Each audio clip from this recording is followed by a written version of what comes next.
ọ̀rọ̀ Adébóyè dẹ̀ ni. Ṣùgbọ́n iṣẹ́ rí tí mo jẹ́ kí n fẹ́ play fídíò yìí kẹ́yìn fúnra yín lè mọ̀ wípé kò sí nǹkan kan fún yín Nàìjíríà mọ́. Tá a bá dẹ̀ tètè múra wọ́n máa fi pa everybody tán bá a ṣe máa gbé ní fídíò rí everyday. Ẹ jọ̀ọ́ ẹ farabalẹ̀, mò ń padà bọ̀. Ó yá, ẹ jẹ́ á gbọ́. Look at Adeboye asking us to come and pray. This same old wicked man, Adeboye Udele, has over. Ẹ jọ̀ọ́ mo fẹ́ tọrọ àforíjì kan kí n tó continue lórí fídíò yìí. Ẹ jọ̀ọ́ ẹ̀yin Kristẹni mi ò tako, kì í ṣe pé bá mo ọ̀rọ̀ Kristẹni ni mo bá wá síbí yìí o. No, mi ò bá ti Kristẹni wá, mi ò bá ti Mùsùlùmí wá. Ó ti yé, in tó ń ṣẹlẹ̀ lọ́wọ́lọ́wọ́ òun ni mo mú wá fún yín pé ká ẹ jẹ́ ká jọ sọ̀rọ̀ lé lórí. Ó ti yé, mi kì í sọ̀rọ̀ pé mo ń tako Kristẹni. No, àbí mo hate Adébóyè. No, kò sí tó jọ o. Ṣùgbọ́n àwọn ojúṣe tó yẹ ká rí pẹ̀lú bí ìpànìyàn ṣe ń lọ lọ́wọ́lọ́wọ́ ní ilẹ̀ Nàìjíríà yìí táàrí, òun ni mo ṣe mú fídíò yìí wá pé ká fi bára wa sọ̀rọ̀ kí gbogbo wa kójú wa lè là, ká tún lè la ojú sí láti mọ̀ wípé kò sẹ́ni tó lè gbà wá àfi táwa fúnra wa bá gbára wa. Tí èmi torí ẹ̀ play fídíò yìí nìyẹn o. Kì í ṣe báyà Adébóyè kan, no Adébóyè kan ọ̀ Kristẹni kan ọ̀ no Kristẹni kan, kò sí tó kàn mí pẹ̀lú yẹn o. In tó kàn mí ni àlàáfíà ẹ̀yin ènìyàn mi, ìdá ò jẹ́ Kristẹni ò jẹ́ Mùsùlùmí, àní kò ní ìgbáyé gbádùn ká kúrò nínú oko ẹrú. Nǹkan tẹ̀mí wà fún nìyẹn o. Ẹ ṣé mo dúpẹ́. Asking us to come and pray. Look at Adeboye asking us to come and pray. This same old wicked man, Adeboye Udele, has over 5,000 branches. Redeemed Christian Church of God, every corner you turn, shop, everywhere, with no industry to improve the economy when they say make we pray about. No one factory, no one technology, nothing. But he's telling you to pray for the economy. Come and pray. This same. Ẹ jọ̀ọ́ mo fẹ́ kẹ́ ẹ tú track yẹn. Ẹ jọ̀ọ́ mo kàn fẹ́ kẹ́ ẹ tú bẹ̀ yẹn gbọ́. Ẹ jọ̀ọ́ ẹ̀yin èèyàn mi, ẹ bá mi share ètò yìí. Ètò yìí ò ń ṣe ṣeré, mi ò wá bí wá ṣeré, mo wá bí wá ṣiṣẹ́ ni. Ẹ bá mi share ètò yìí, ẹ bá mi share ẹ̀ fún gbogbo ọmọ kóòtù òjìire. Ẹ jọ̀ọ́ torí Ọlọ́run, ẹ bá mi share ẹ̀. Ẹ jọ̀ọ́ ẹ jẹ́ kó tún repeat ọ̀rọ̀ tó sọ yẹn. Ẹ jọ̀ọ́ ẹ má bínú sí mi. Màá fẹ́ kó play tán sí. Mo kàn fẹ́ kó repeat ọ̀rọ̀ tó sọ lẹ́ẹ̀kan yẹn. This same old. Fẹ́ kó repeat ẹ̀. Look at Adeboye asking us to come and pray.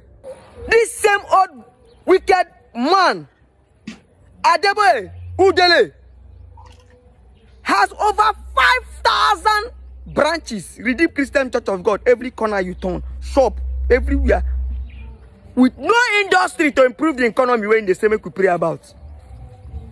No one factory, no one technology, nothing. But he's telling you to pray for the economy. He has no factory, but he's living a better life than you. And now you they pray. Keep praying. Pray. Asking us to come and pray. And when we finish praying, we'll contribute tithe and offering and give to him again to chop. Why do we need to pray? When the wife of the president is a pastor in Redeem. The chairman of EFCC is a pastor in Redeem. Osibanjo is a pastor in Redeem. The governor of Benue State is a pastor, is a reverend father. When the righteous rule, the city rejoices, and we are rejoicing. Tinubu, hey! Adeboye, hey! So why do I have to pray? When you can talk to these people one-on-one, what do they pray for? You are part of the government. I know you be APC pastor. You are part of the government. Can you make a change and stop asking us to pray? Why did you not pray when during Jonathan time, you were in the streets with Tinubu? You were in the streets with Buhari until you people brought down Jonathan. And now it's now your turn You are not asking us to pray. Pray for what? What exactly? That was how you prayed us into the hands of Buhari. You now prayed us again into the hands of Tinubu. And now you want us to pray again for dollar to rise and fall. Are they praying in America before dollar will rise and fall? The people who made the dollar to rise and fall and the economy to be, are they praying over there? Why must we be we Nigerians where go always they pray for everything? We go pray for economy, we go pray for the government, we go pray for water, we go pray for the light. You Adeboye, what are you praying for? When was the last time you prayed to eat? When was the last time you prayed, may never take light for your house? 24 hours light. You dey live the best life. Even the office where Randy Peter come, you have over 5 ACs on the wall. Only you in one office. Randy Peter came to you, begging you as a father. Knelt down, lie down. I was begging you. I know you could tell us, make we begin pray. Now, as for the election, I will pray and the Almighty God who has given you your own assignment support you, and that together at the end of the day, all will be well with Nigeria and all will be well with all of us. God bless you, sir. You're welcome. Pray for what? To who? And after the prayer, I will contribute tithe and offering. We give you again. Iri. Old men, wicked men, vultures sucking the future of their children dry, killing us here. How can an elder be sitting down and children are suffering, your children are crying? They are begging you, please, Father, speak up. Tell this government to step down. And you're asking us to pray. You're telling Randy, anything you're doing, violence, this one. And after that, you're a man of God, you're going to pray that God should help them. Your children, then they pray to chop. Your children, they pray to buy car. Your children, where are they? How many of children are they? All these men of God, children, where you don't see even holding that same flag when they think to pray about, swinging it up high in the streets, demanding for change and justice. How many? They know. Now we people, they do it. They know that I know what they know. It they pain them. Look at old men. See how Adeboye fresh. See how Adeboye skin they glitter. See how in white hair they very sexy and lovely. How your own father own day. How smooth is your skin. How healthy is your own father in the village. And he's a man asking you to pray for the economy. And the economy no they ever affect them. The economy only affects you. How many convoys do you see in his motorcade? Church, they fuel all of them. But he's asking you to pray. That's the way economy they worry. If they get motorcade, they know. They know that I know, and I know what thing they know. If they pain them. These men are living their best life on earth, promising you heaven. They know heaven is a scam. Look at his office. See how beautiful the office is looking. And you have a place better than there in heaven. What are you doing with these earthly things? See the kind of cars they drive. They all have private jets. Is that not heaven? Is it not better to have all these good things and not even go to heaven? I don't even know whether I go enter. So if you be God now, let's assume you be God. And with the whole thing where Adeboye they do now, you go open the gate of heaven, make Adeboye enter. And what you make you say, me, no go fit enter that heaven. They know. They know that I know what they know. If they pain them. Is your guy goddess of beauty spiritual? One mama water, Abaji. I come from the river, Mama Africa. Ẹ̀yin èèyàn mi, ṣé rí fídíò tẹ́ wò yìí? Ṣé rí nǹkan tẹ́ gbọ́ yìí? Nǹkan méjì péré ni mo fẹ́ mú jáde fún ẹ̀yin ènìyàn mi. Tí Fúlàní ń pa, tí ebi ń pa, tẹ́ ẹ̀rí náà lò, tẹ́ ẹ̀rọ náà, tí gbogbo nǹkan ìgbáyé gbádùn, tí gbogbo ẹ̀ di ìnira. Tí gbogbo àwọn nǹkan ìgbáyé gbádùn, tí gbogbo ẹ̀ di ìnira. Nǹkan méjì péré ni mo nílò, ni mo fẹ́ mú jáde fún ẹ̀yin ènìyàn mi. Fúlàní lè ní payín lè ní ó payín lọ́la di bá ṣe ń sọ̀rọ̀ kò tí ì lójútùú. Nǹkan méjì péré ni mo fẹ́ mú jáde. Fídíò ṣìkù tí mo fẹ́ kẹ́ ẹ gbọ́, fídíò ṣìkù. Ṣùgbọ́n now nǹkan méjì yẹn, nǹkan àkọ́kọ́ Still not to come and pray. This same old wicked man. Look at Adeboye. Ṣe sùúrù. Mo fẹ́ kẹ́ listen lẹ́ẹ̀kan sí.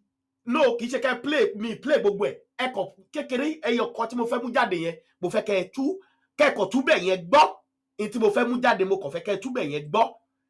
Ẹ̀yin ọmọ Yorùbá ẹ̀kọ́ túbí ibi ẹyọ kan yìí, ẹ jẹ́ ká gbọ́ ká ronú sí. Ẹyọ kan tí mo fẹ́ play yìí, ṣíṣú bí seconds tí mo fẹ́ play, mo fẹ́ kẹ́ ẹ jẹ́ ká gbọ́. Ẹ̀yin náà ẹ wá jókòó, ẹ ronú kẹ́ ẹ ronú sí. Ẹ̀yin tí Fúlàní ń pa, ẹ̀yin tí ebi ń pa, ẹ̀yin tí ìyà ń jẹ nílé. Few seconds tí mo fẹ́ ẹ kàn gbọ́ ọ̀rọ̀ yìí, kẹ́ ẹ jẹ́ ká ronú sí. Mo wá fẹ́ kọ́mẹ́ǹtì yín. Kódà ṣe rí ètò tí mo ṣe yìí, in fact ó yẹ kí n sọ pé kẹ́ ẹ pè wọlé ni, kẹ́kọ̀ọ́ dá sí nǹkan tí arákùnrin yìí sọ. Tó bá rí bẹ́ẹ̀ gan, ẹ̀yin èèyàn mi, ṣe rí ọ̀rọ̀ tí arákùnrin sọ, tẹ́ bá fẹ́ pè wọlé láti sọ̀rọ̀ lé, ẹ jọ̀ọ́ fóònù mi ó wà available, ẹ pè mí. Nǹkan ẹyọ kan pẹ̀lú àwa tá à ń sun ẹkún lé, tá à ń pariwo, tá a sì tún ń pariwo pé wọ́n Nàìjíríà ni wá, wọ́n Nàìjíríà ni wá. Ó ti yé ọ̀rọ̀ tí arákùnrin yìí sọ ń bì, ẹ jọ̀ọ́ mo fẹ́ kẹ́ ẹ pè wọlé kí n tó tún continue torí information sì pọ̀ tí mo fẹ́ fún yín, but mo fẹ́ kẹ́ ẹ pè wọlé, ẹ gbọ́rọ̀ nínú ẹ̀kọ́ sí. Asking us to come and pray. This same old wicked. Look at Adeboye. Asking us to come and pray. This same old wicked man, Adeboye Udele, has over 5,000 branches. Redeemed Christian Church of God. Every corner you turn, shop, everywhere. With no industry to improve the economy when they say make we pray about. No one factory. No one technology. Nothing. But he's telling you to pray for the economy. He has no factory, but he's living a better life than you. And now you they. Now, Baba wa Adeboye. Ẹ̀yin ọmọ Yorùbá, ẹ wò. Èmi ò sọ pé kí àwọn èèyàn má lọ ṣọ́ọ̀ṣì o. Èmi ò sọ pé kẹ́ má lọ ṣọ́ọ̀ṣì torí Kristẹni lèmi náà. Ṣùgbọ́n ìgbé ayé wọn ẹ jẹ́ fi bẹ̀yẹn lẹ̀. Now ẹ já sọ nípa ọ̀rọ̀ tí arákùnrin yìí sọ. Bàbá wa Adébóyè ní ká wá gbàdúrà fún ẹkọ́nọ́mì Nàìjíríà. Ó ní ká dìde, ó ní kí gbogbo ìwọ tí Fúlàní ń pa, ìwọ tí òòrò ń jẹjẹ, tí gbogbo ẹ̀ dojúrú, kò sọ̀rọ̀ nípa ètò ààbò. Ó ní ẹ jẹ́ ká gbàdúrà fún ẹkọ́nọ́mì Nàìjíríà, ká pray fún. Tí ò bá tún ṣe ìyẹn tún lè làwẹ̀ lọ. Now arákùnrin wá sọ pé Bàbá Adébóyè fún ara ẹ̀ ó ní 5,000 churches káàkiri gbogbo Nàìjíríà. Ṣùgbọ́n kò ní factory ẹyọ kan tó lè ràn kódà àwọn ọmọ ìjọ gan tó lè ràn wọ́n lọ́wọ́ láti pé kán lówó lọ́wọ́. Kò ní factory ẹyọ kan báyìí, bẹ̀ tó wá ń pe àwọn èèyàn pé kó wá gbàdúrà fún ẹ̀kọ́nọ́mì Nàìjíríà. Òun dẹ̀ ní branches 5,000. Bàbá dẹ̀ ń gbègbè ayé ìrọ̀rùn bí pé ó ti wà level yẹn already. Èmi dẹ̀ mọ̀ pé Fúlàní tó ń pa wá, ó ń pa Kristẹni, kò sí ó ń pa ọmọ Deeper Life, ó ń pa ọmọ Redeem, ó ń pa ọmọ Kérúbù and Séráfù, ó ń pa gbogbo ẹkọ̀ dárúkọ church yẹn tí àwọn Fúlàní ò kọlù, wọ́n kọlù Sẹ̀lẹ̀. Láìpẹ́ yìí ṣebí a gbọ́ pé wọ́n sọ pé mọ́tò wọn kan ń bọ̀ láti Àbújá tó já àwọn ọmọ Redeem, wọ́n kidnap wọn, gbogbo wa náà la gbọ́. Bàbá yóò torí ẹ̀ kó sọ pé òkè o, òun fẹ́ dé ètò ààbò lẹ̀. Gbogbo wa náà la mọ agbára tó wà lọ́wọ́ bàbá wa Adébóyè. Torí pé gbogbo àwọn alágbára, ní tó jẹ́ ká sọ̀rọ̀ wọn nìyẹn o. Ní tó jẹ́ sọ̀rọ̀ bàbá wa Adébóyè nìyẹn o. Gbogbo àwọn alágbára ayé yìí ló wà lọ́dọ̀ Pastor Adébóyè. Gbogbo àwọn alágbára ayé yìí ló wà lọ́dọ̀ wọn. Ibẹ̀ l'Ọ̀ṣínbàjò wà. Wife ìyàwó president èyí tí obìnrin tó bó ti wù kókùnrin burú tó obìnrin náà máa rán sí obìnrin náà máa rán sí ìyàwó ẹ̀ pásítọ̀ ní lọ́dọ̀ bàbá Adébóyè àtàwọn olóṣèlú míì tá a lè fẹnu dárúkọ ṣùgbọ́n bàbá yìí jáde ṣe ó ní ẹ wá gbàdúrà fún ẹkọ́nọ́mì ṣùgbọ́n ẹkọ́nọ́mì yẹn kò sí single factory ẹyọ kan pẹ̀lú gbogbo àwọn ọlọ́lá olówó billions of naira tí wọ́n make lẹ́yìn yẹn náà tún máa dá school sílẹ̀ school wọn kì í tún ṣe school ọ̀fẹ́ o ilé ìwé wọn tí ìwọ tó jẹ́ pọ̀ ọmọ rìdíìmà ní ẹ́ o ò tún ní lọ lọ́fẹ̀ẹ́ o owó ló tún máa san tó yẹ pé owó bẹ̀gàn tún máa tún lágbára ju àwọn school míì ẹ̀yin èèyàn mi kí ló jẹ́ ká sọ gbogbo nǹkan wọ̀nyí kí ló jẹ́ kí n sọ nǹkan tí mo bú fídíò yìí wá òun ni láti sọ fún yín wípé lálábàárò lálájọsọ ẹni gbogbo àwọn tá a gbójúlé bó lè ràn ilẹ̀ Nàìjíríà lọ́wọ́ láti dúró kò sí nínú wọn tó rẹ́dì láti ṣe bẹ́ẹ̀ kò dẹ̀ sí nínú wọn tó fẹ́ contribute sí ẹkọ́nọ́mì yẹn gan bàbá Adébóyè tó bá ní kó create security káàkiri ilẹ̀ Yorùbá òun nìkan ó tó bẹ́ẹ̀ ó jù bẹ́ẹ̀ lọ kámẹ́yì tí sọ tọ̀rọ̀ ikú mi yìí o kámẹ́yì tí sọ ti Oyèdépò o gbogbo àwọn yẹn ló ní gbogbo àwọn gọ́fìmẹ̀ntì tó ń dà wá láàmú yìí ọ̀dọ̀ wọn ni gbogbo wọn wà gbogbo àwọn gọ́fìmẹ̀ntì tí ò pèsè ààbò yìí ọ̀dọ̀ wọn gbogbo àwọn top pastor yẹn ọ̀dọ̀ wọn náà wà bí sọ pé àwọn pastor kéékèèké o báwọn Kérúbù and Séráfù tó jẹ́ pé wọ́n sì tó jẹ́ pé àwọn yẹn Ọlọ́run ni wọ́n kojú sí tó ń sìn ní taratara o but àwọn tó jẹ́ pé tó bá wò lókè pé ọ̀gá lélẹ̀ lókè àwọn yẹn gangan wọ́n gbogbo alágbára tó ní ilẹ̀ Yorùbá lára ọ̀dọ̀ wọn ni wọ́n wà síbẹ̀síbẹ̀ àwọn bàbá yìí ò bá wọn sọ̀rọ̀ kí wọ́n tiẹ̀ yí padà kò sí tó jọ. So òun la wá ń sọ fún ìwọ tóun sọ wípé Ọlọ́run ló máa ṣe gbogbo nǹkan Ọlọ́run ló máa ṣe gbogbo nǹkan tọ́lọ́run bá máa ṣe nǹkan ó máa rányàn sí ẹni ìjọba ló ní gbogbo nǹkan ló ní gbogbo agbára tó yẹ pé tó máa sọ nǹkan dẹ̀rọ̀ sí ayé tiẹ̀ gan àtùbà àtúnṣe láì tiẹ̀ gbàdúrà. So à ń sọ fún yín wípé Nàìjíríà ò work gbogbo nǹkan tá a lè rò pé ó lè jẹ́ kí ẹ̀yin tí ẹjọ́ àdúrà ni òní mo ṣe mú eléyìí wá fún yín. Bàbá ń pariwo pé ẹ wá gbàdúrà fún ẹkọ́nọ́mì ṣùgbọ́n bàbá fún ara ẹ̀ kò dá ní fátìrì ẹyọ kan fún àwọn ọmọ rìdíìmù pé ẹ wá máa ṣiṣẹ́ ń bẹ̀ yàtọ̀ sáwa kátẹ̀gbà pàwá tá a ṣe rìdíìmù ká má tẹ̀ ní ìpín sí bẹ̀ tó ń fún ara ẹ̀ ò ní fátìrì ẹyọ kan gbogbo ìdámẹ́wàá owó ọrẹ owó gbogbo ẹ̀ ń bolo láti so ìyẹn la ṣe ń sọ fún yín wípé kò sí tó ń jẹ́ Nàìjíríà. Arábìnrin yẹn pè mí sórí kí Ìgbòho wá gbà wọn ó ní ti bá ní nọ́mbà bàbá kí n pe bàbá kí n kọ́njọ kó wá gbà wọ́n lẹ́ o pé Fúlàní ti fẹ́ pa wọ́n tán l'Ákúrẹ́ o òun la ṣe ń sọ̀rọ̀ pé ètò ààbò ilẹ̀ Yorùbá kí wọ́n kàn gbé fọ́mọ Adéyẹmọ a ṣe ń bọ̀ lórí ìyẹn. So ẹ̀yin èèyàn wa èmi mọ̀ pé ọ̀rọ̀ tí mò ń sọ yìí ó tún yé yín ju bí mo ṣe ń sọ lọ o fídíò tí mo play yìí èmi mọ̀ pé ó tún yé yín ju ibi tẹ̀mí Àrólé lè sọ lọ tẹ̀ gbọ́n bí ìyà ń jẹ everybody Fúlàní ń pa lọ́tọ̀ pa lọ́sì bàbá Adébóyè ló ní gbogbo politician ilẹ̀ Nàìjíríà yẹn ìkáwọn wọn náà wà bàbá yẹn ló wá ń pè é sì pé ẹ máa bọ̀ ẹjá gbàdúrà fún ẹkọ́nọ́mì òun ò dẹ̀ dá ní single factory ẹyọ kan sí Nàìjíríà yẹn so kẹ́ lè mọ̀ pé gbogbo wa wà ọ̀nà àwòrán ní. Now ẹ ti gbọ́ fídíò yẹn ẹ ti gbọ́. Look at Adeboye. Fídíò mi. Asking us to come and pray. This same old wicked man, Adeboye Udele, has over 5,000 branches. Redeemed Christian Church of God. Every corner you turn, shop, everywhere. with no industry to improve the economy wey dey say make we pray about.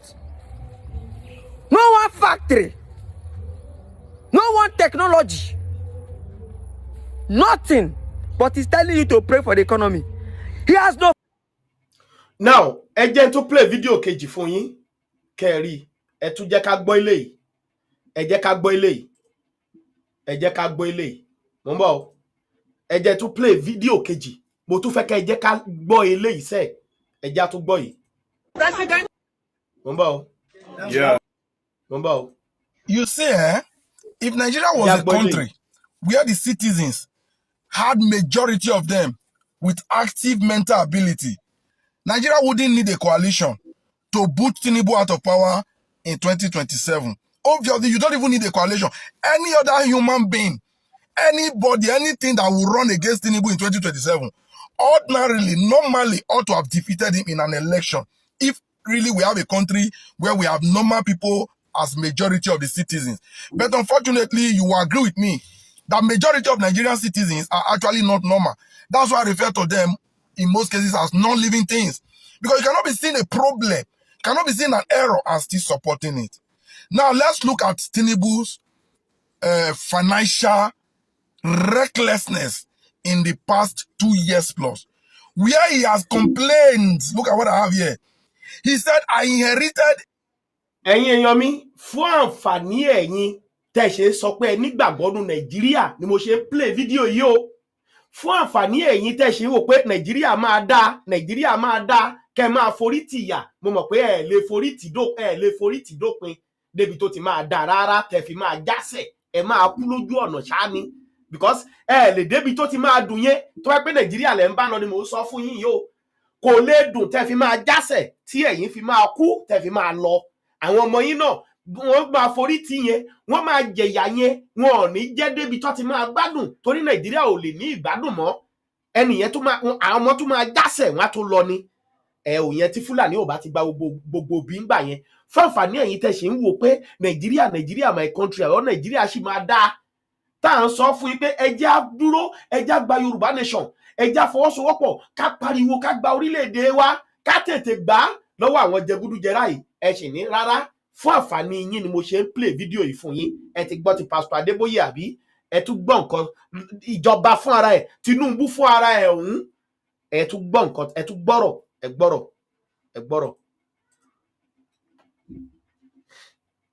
Citizens are actually not normal. That's why I refer to them in most cases as non-living things. Because you cannot be seeing a problem, cannot be seeing an error and still supporting it. Now, let's look at Tinubu's financial recklessness in the past 2 years plus, where he has complained. Look at what I have here. He said, I inherited a near bankruptcy. I inherited a country near bankruptcy. That was the word of Tinubu. He's telling the world that the country he inherited was almost bankrupt. So perhaps that's why things are hard for the citizens. Buhari spoiled the country, but Nigerians were still surviving well. Until Tinubu came, the country was nearly bankrupt. Okay, let's assume he was right. And to prove Nigerians, to prove himself right, that the country was really near bankruptcy, the first thing Baba did, look at it. Everything I'll be showing you here are in the news. So follow up, you can fact check. Although don't say things that are not already in the public domain, but perhaps you are not aware, so I'm bringing it to your knowledge. The first thing he did was this. Tinubu bought a 150 billion naira presidential jet and 5 billion naira presidential yacht from a country that the economy was near bankruptcy. Did he stop there? The car he currently uses is $182 million. American Cadillac. Check it. Go and check it. That is the car he currently drives. The one Muhammadu Buhari used became outdated and was not good enough for the president. So he need a new one. He also went ahead. I'll be displaying them. Everything I'm showing you are in the news, so you can Google.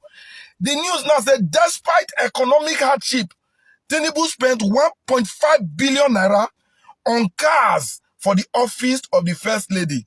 And then 2.9 billion naira for SUVs. These are within 2 years in a country that inherited that was near bankruptcy. As somebody want me to like anybody supporting this disaster, it not go better for the supporters of this accident. No, now, no, without me saying it, you know, it shall never, never be well with anybody who wish this calamity to continue on Nigeria. Did it end there? It hasn't ended now. Why will it end?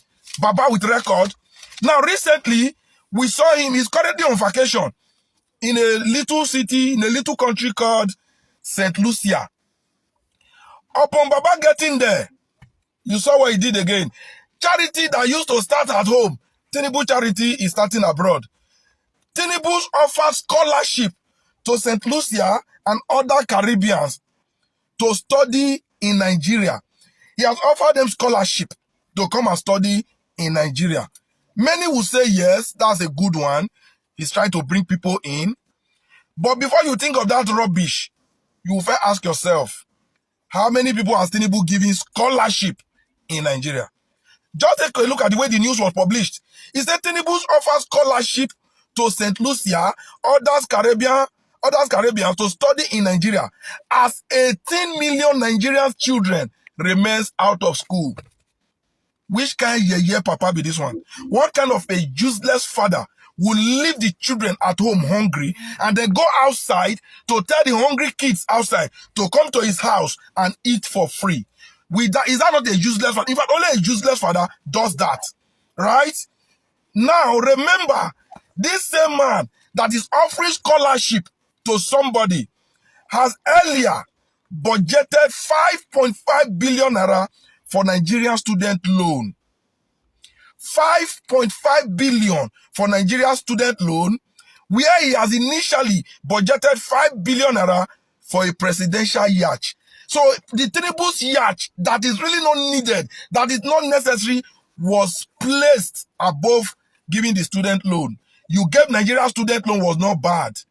Was not bad enough, although it was bad.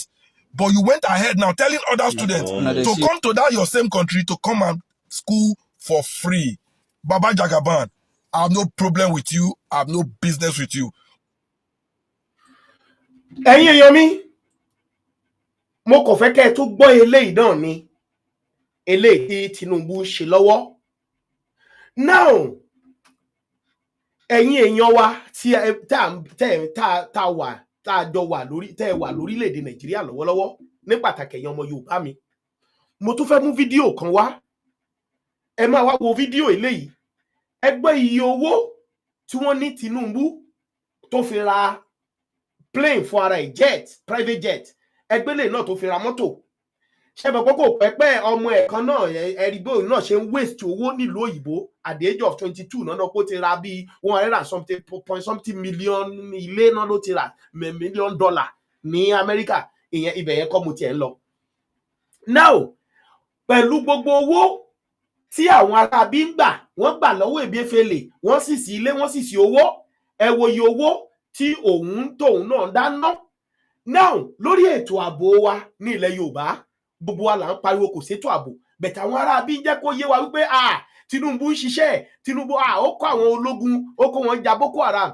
Àwa nígbàgbọ́ pé àwọn gáìsì fèsì Boko Haram, wọ́n ń jagun, wọ́n ń ṣègbà, wọ́n ń ṣàwo, security yẹn máa jẹ́ kí ilẹ̀ Yorùbá ó máa wà secure, ó máa ṣe.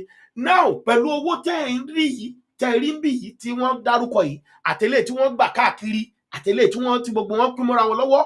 Now, àwọn sójà tí wọ́n dáàbò bò tó fẹ́ tí wọ́n fi wá lọ́kàn wọn balẹ̀ lé lórí pé ó máa ṣètò ààbò fún wa. Ẹ jẹ́ wá fún yín ní fídíò bí wọ́n ṣe ń treat àwọn sójà ní Nàìjíríà lọ́wọ́lọ́wọ́ báyìí. Láwọn tẹ́ ẹ lérò pé àwọn sójà, torí mo tẹ̀lé èèyàn kan tí mo pè pé àwọn sójà ń ṣiṣẹ́, wọ́n ń ṣiṣẹ́ nínú Sambisa nsìn, wọ́n ti ń pa àwọn kinní yẹn. Now, pẹ̀lú gbogbo àwọn owó tí àwọn gáìsì yìí ní lọ́wọ́, ẹja wo condition tí àwọn sójà wa wà. Condition àwọn tó ń jà fún wa, tí wọ́n dín bandit kù láti pé kí ìpànìyàn má lè sí mọ́, tí wọ́n ní tí Tinubu lòun ń lò. Ẹja wo bó ṣe ń treat wọn. Ẹja wo fídíò yìí. No, you see problem. For 1 month. For 1 month, now only 5 fish. Now for 1 month, for 10 people, for 9 people for location.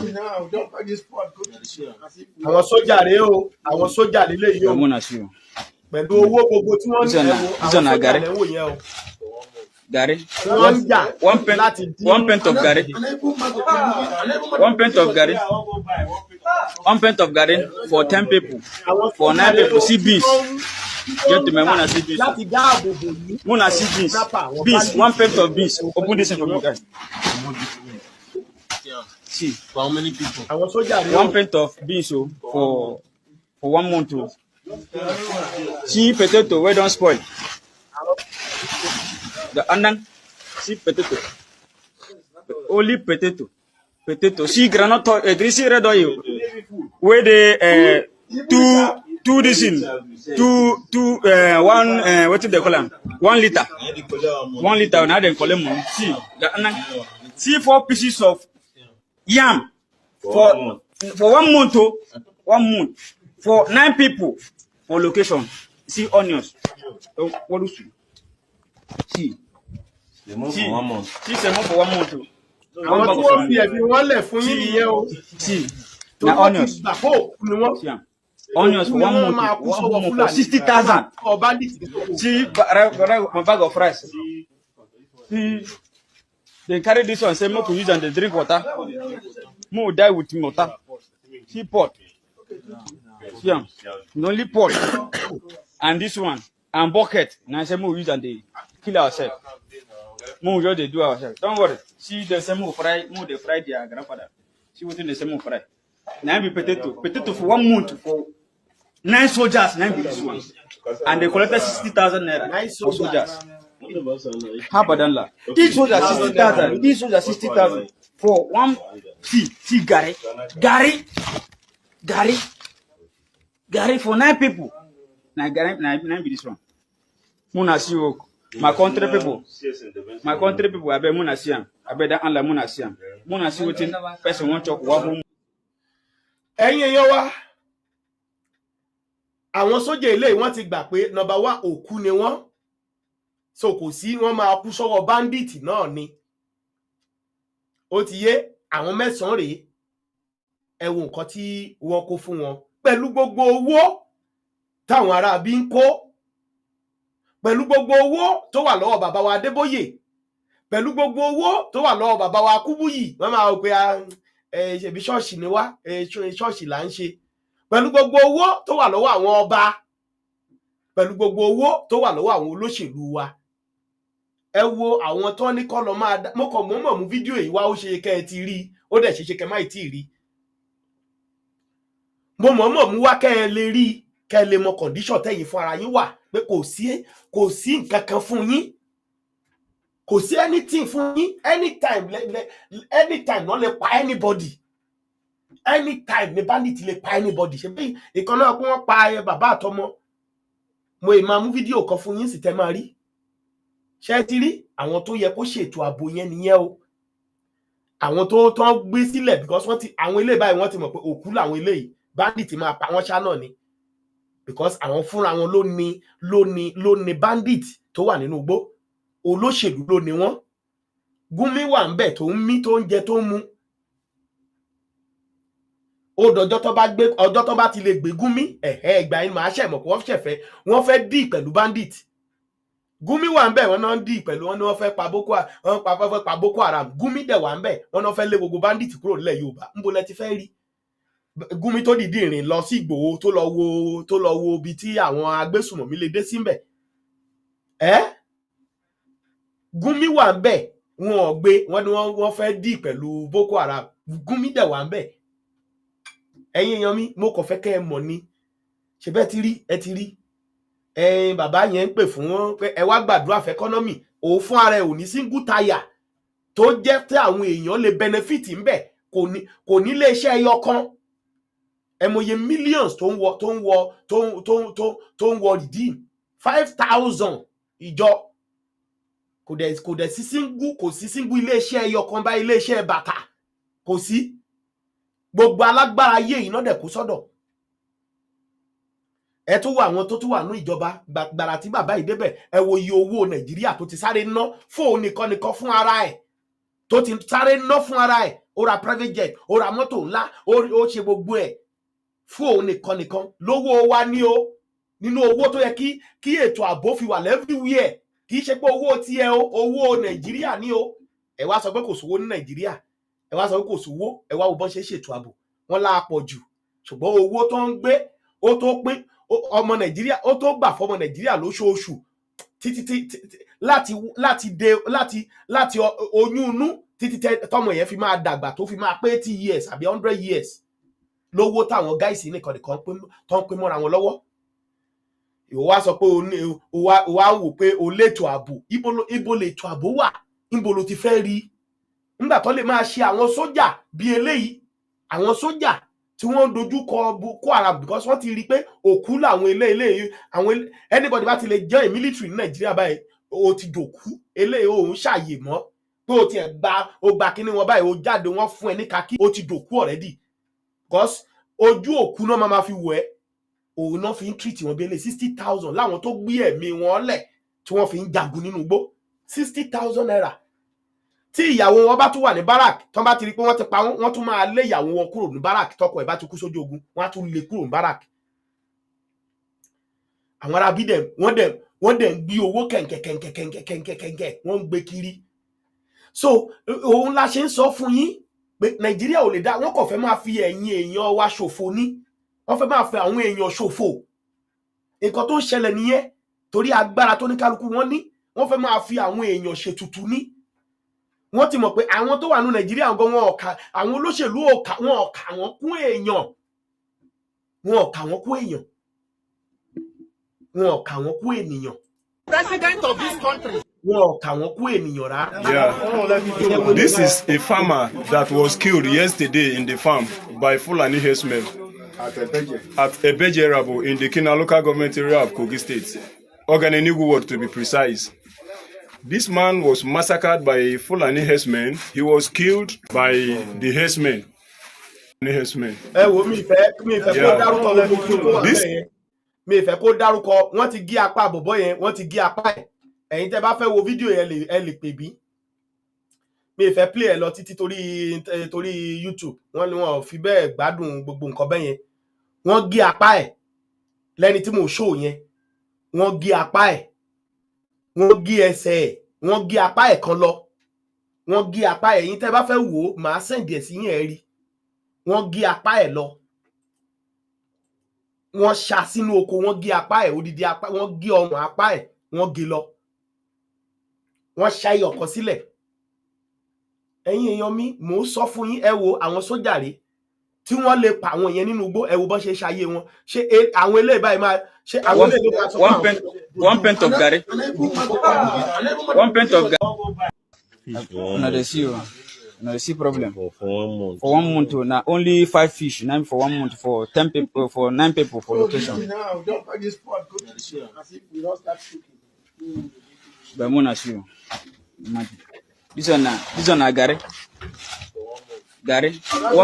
one pint of garri 1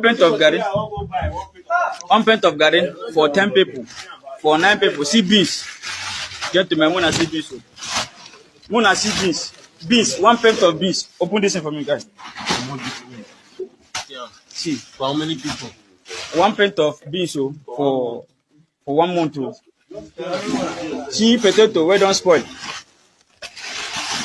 The andan, see potato, only potato. See groundnut, see red oil. Where they two this in, one what do they call them? 1 liter. 1 liter. Now they call them. See the andan, see 4 pieces of yam for 1 month. 1 month for 9 people for location. See onions. What do you see? For 1 month. See semo for 1 month. 1 bag of semo. See. Now onions. See onions for 1 month. 1 whole month for 60,000.